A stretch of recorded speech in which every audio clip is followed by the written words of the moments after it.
Menghadapi ancaman kembar panjang akibat fenomena El Nino, Polres Kepulauan Talaut bersama TNI, Pemkab Talaut dan unsur Forkopimda serta elemen terkait menggelar apel, gelar pasukan dan peralatan tanggap bencana pada Selasa 4 Agustus 2026. Langkah strategis ini diambil sebagai bentuk kesiapsiagaan bersama dalam mengantisipasi krisis air bersih hingga potensi kebakaran hutan dan lahan karhutla.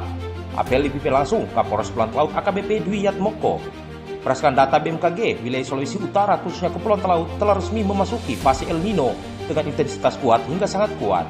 Penurunan curah hujan secara drastis ini berpotensi mengganggu ketahanan pangan, pasokan air bersih hingga stabilitas ekonomi daerah. Untuk mengantisipasi dampak tersebut, Kapolres Kepulauan Talaut menekankan pentingnya pencegahan dini. Ia menegaskan bahwa keberhasilan penanganan krisis ini sangat bergantung pada sinergi dan kolaborasi peran lintas sektor. Terima kasih Pak Dini sudah selesai melaksanakan kegiatan apel gelar pasukan dalam tanggap bencana menghadapi El Nino. Ini merupakan sebuah tindak lanjut dari direktif pimpinan kepada kami semuanya. Dan pagi ini tidak hanya sekedar gelar pasukan, tapi kami juga menggelar peralatan yang nantinya bisa digunakan sebagai bentuk antisipasi dalam menghadapi El Nino.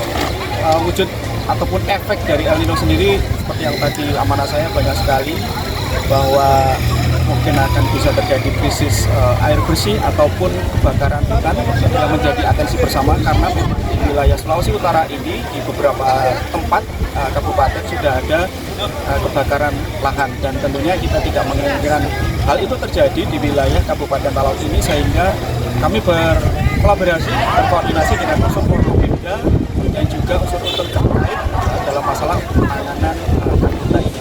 Dan pagi hari ini pun juga kami menggelar beberapa peralatan, dan kami juga mengharapkan dukungan dari pemerintah daerah sendiri dalam mengantisipasi hal ini melalui peralatan apapun, bisa jadi dari BPBD dan dari TNI juga. Kolaborasi itu kami tetap harapkan bisa tetap berjalan. Dukungan penuh juga disampaikan oleh Ketua DPRD Talaut Engelbertus Tatibi yang mengimbau seluruh pihak untuk bergerak cepat dan tanggap. Menurutnya, koordinasi yang solid antar unsur Forkopimda merupakan salah satu kunci dalam meminimalkan dampak buruk fenomena alam ini. Ya, pada prinsipnya seperti apa yang disampaikan oleh Pak Kapolres tadi, kita semua harus cepat melihat situasi dan kondisi. Pada musim kemarau saat ini ada beberapa daerah sudah ada kejadian, maka kalau antisipasi cepat, Forkopimda saling mendukung untuk kondusifnya daerah. Sementara itu, Kepala Pelaksana BPBD Talaut, Leida Dahlan menjelaskan bahwa Pemkab Talaut atas perintah Bupati telah menerbitkan surat edaran serta rutin memberikan edukasi kepada masyarakat.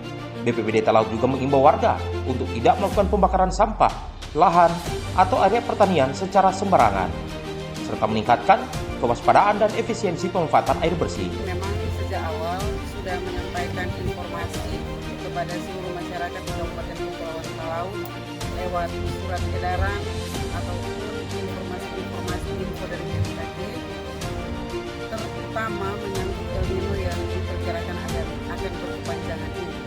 Sehingga kami dari BPBD sudah mendapatkan perintah dari Pak Bupati untuk tetap siap siaga setiap saat dan memberikan edukasi awal kepada masyarakat untuk tidak melakukan kegiatan-kegiatan yang dapat berakibat pada terjadinya kebakaran hutan, kebakaran lahan, ataupun mungkin tanah-tanah pertanian.